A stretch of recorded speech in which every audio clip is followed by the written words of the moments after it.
Sub-Saharan Africa suffers from a critical shortage of skilled health workers. Increasingly, medical specialists believe that training more community health workers could improve health access on the continent. But many governments have not yet formally recognized community health workers, and they have been left out of most health systems. Welcome back to Africa Science Focus. I'm your host, Michael Kaloki. Community health workers are the first contact between communities and health systems. The vast majority of these local heroes are women, and most are unpaid.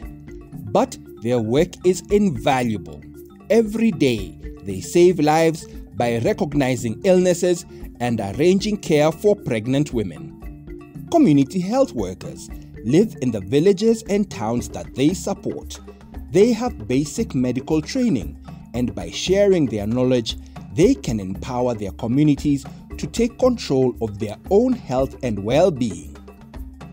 Dr. Diana Nambatya-Nsubra is playing a leading role in strengthening Uganda's health system.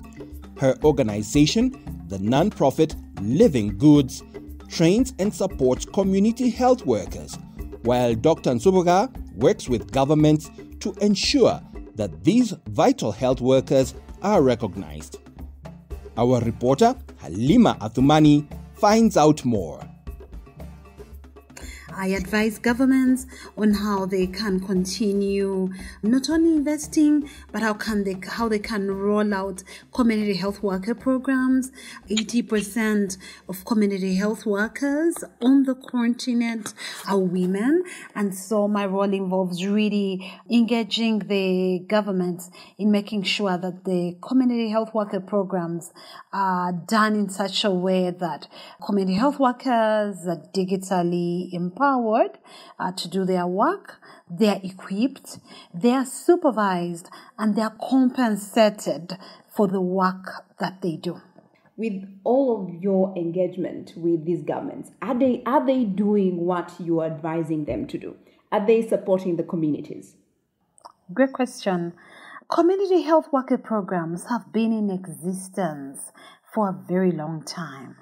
But one thing we've seen is that different countries are mobilizing communities in very many different ways. For many countries, community health workers are not integrated into the health workforce. And so what that means is that some countries on the continent are not treated as part of the health workforce. Whereas in other countries, community health workers are seen as part of the healthcare team. And so it depends on what phase the countries are in terms of the involvement of their community health worker program that they're doing. Maybe for someone who does not understand how important a community health worker is in an African setting, how would you describe a village or an African village without community health workers? How would that look like? Paint us a picture. Let me say, when you look at a village, the nearest health post is on a minimum of about 5 kilometers. Within a village, someone is to leave a village to go to a health center. It will be on a radius of about 5 to 7 kilometers. Imagine a mother. Either the child has malaria, or has diarrhea, or has pneumonia. Or imagine a pregnant mother. And imagine them having to access healthcare over a 5 to 7 kilometer radius. And that brings in the role of community health workers, who have the trust of the community that they've come from, and who in many African countries bridge the gap between healthcare system and their community. You also know that these community health workers are closest to the community members. And so these community health workers are such levers of change in terms of providing information, education, communication on health what you'd call primary health care to their communities. They play a critical role in dealing with malaria, diarrhea, pneumonia, and for us at Living Goods, with a smartphone. And with this smartphone, the community health worker is able to register their households on the phone. In other words, they don't need to deal with the paper-based that would take them a lot of time. The second thing, the phone has in prompts or questions which they can use to be able to diagnose the mother or the child. After that, using prompts in the smartphone, they can be able to treat. And after treating, if the sickness is above what they can manage, using the phone, direct them to the nearest health post where they can refer the mother. And once that is done, if they've referred the mother or the child, that phone after a day or two will prompt the health worker and remind them, you referred this mother. Can you just close the feedback loop that she arrived to the facility? Did she get the necessary treatment? And you need to do any other follow-up with this mother. 76% of Uganda's population lives in rural areas without immediate access to healthcare. But according to Hasifa Naluyiga, who is the Deputy Director for Community Health Partnerships at Living Goods in Uganda, community health workers are starting to get the recognition they deserve. I think the role of community health workers is as important. Yes, I know community health workers are game changers, because I know during the COVID-19, when people could not access services from the health facilities, community health workers could go door to door to provide services to the people who need them most. So to me, I think community health workers are very important, and I know in systems where doctors are few, where health workers in the facilities are few, community health workers play a very important role. Actually, even the government has realized that, the government of Uganda has realized that, and that's why they have allowed to allocate a budget for community health workers to be paid a monthly stipend. So I think they have realized that they can do a lot. They have provided services to the people during the COVID-19 when people could not move, and their role could not go unrecognized. Back to Halima and Dr. Nsubuga. 15 years you've been working as a public health specialist. How do you think Uganda and Africa in particular are faring on? I mean, because our women are still having unplanned births, women are still dying in hospitals while giving birth. The number of teenage pregnancies, 40% of that contributes to the maternal mortalities in this country. It is therefore critical that we think about how do we empower the girl child to make the right decisions around when to give birth or when to get pregnant. When I look at the maternal mortality, especially for older women within the childbearing age group, I still want to say that family planning has been proven as a low-cost yet effective way to make sure that mothers can plan when to have their children, how often, how many, and how frequent. That way, they have ample time to not only recover, but also to look after the children that they will have given birth to. Dr. Nsubuga says that sub-Saharan Africa's more than 200,000 yearly maternal deaths could be avoided by providing health workers with family planning and reproductive health training.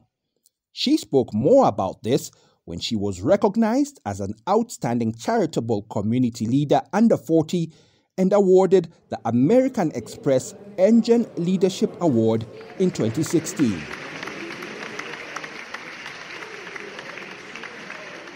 Over the past 20 years, we have seen investments in health and education for women and girls lead to increases in productivity, agricultural yields, and national incomes in developing countries. In Uganda alone, approximately 6,000 women die every year due to pregnancy-related complications. Women in my country bleed to death. They do not have access to antibiotics to prevent simple infections. They often do not have the option of a cesarean section when it is necessary. Ladies and gentlemen, we can prevent these tragedies by providing women with prenatal care, skilled attendance at birth, and emergency obstetric care. Investing in family planning and reproductive health services not only is good for women's health and rights, but it makes economic sense. Because for each dollar invested in contraceptive services, you will avoid $1.7 to $4 in expenditures on maternal and newborn health. In my country, maternal mortality is 438 per 100,000 women. That means from morning until now, about 4 taxis of women have already died when giving birth or during pregnancy. I have held lobby meetings with our council leaders to pass a bylaw that calls on all women to have skilled attendance at birth. One of the reasons that women give for not going for skilled attendance at birth is poverty. In the trainings for women, we ensure that we add a session on birth preparedness, which includes benefits of having skilled attendance at birth. Growing up in a farming family, Dr. Nsoboga says she saw that nutrition is as important to good health as access to doctors and nurses. It was through farming that my parents were able to take me to school. But beyond that, it was through farming that we were able to afford a decent, well-balanced meal. And therefore were able to go through infancy, childhood, with, I would say, minimum diseases, because our parents fairly knew what foods were nutritious for a young child. I've learned in my life that we can't close this conversation of health when we're not looking at the multisectorality. And as a public health specialist and a professor of public health, I have learned that there are key levers of change that are just a magic bullet. Number one is nutrition. The second one is in immunization. With immunization, you can prevent so many morbidities and mortalities. The third magic bullet is in family planning. And overarching of all these is community health and community engagement and community ownership. And this is so overarching across all these 3 magic bullets that I've talked about. I hold farming so close to my heart. And so I'm proud to say that through the work at Kwagala Farm, I'm a co-founder. And in that work, we've been able to empower over 2,000 women with urban farming skills with an agribusiness focus. But we've seen that impact on the nutrition indicators for these families. And so farming integrated with health is not only the best thing to do, but it is the right thing to do, because multi-sectoral collaboration will take us farthest and will bring sustainability of the work that we continue to do.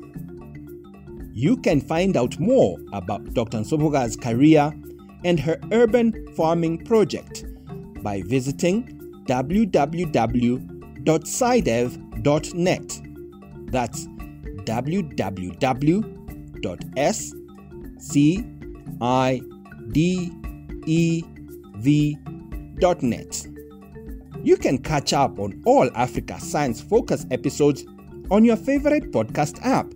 And don't forget to leave a review. Today's program was produced by Harrison Lewis and edited by Fiona Broom, with reporting from Halima Athumani.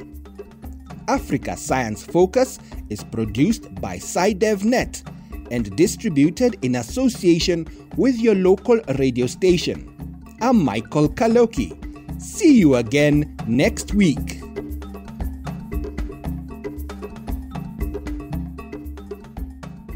This program was funded by the Carnegie Corporation of New York.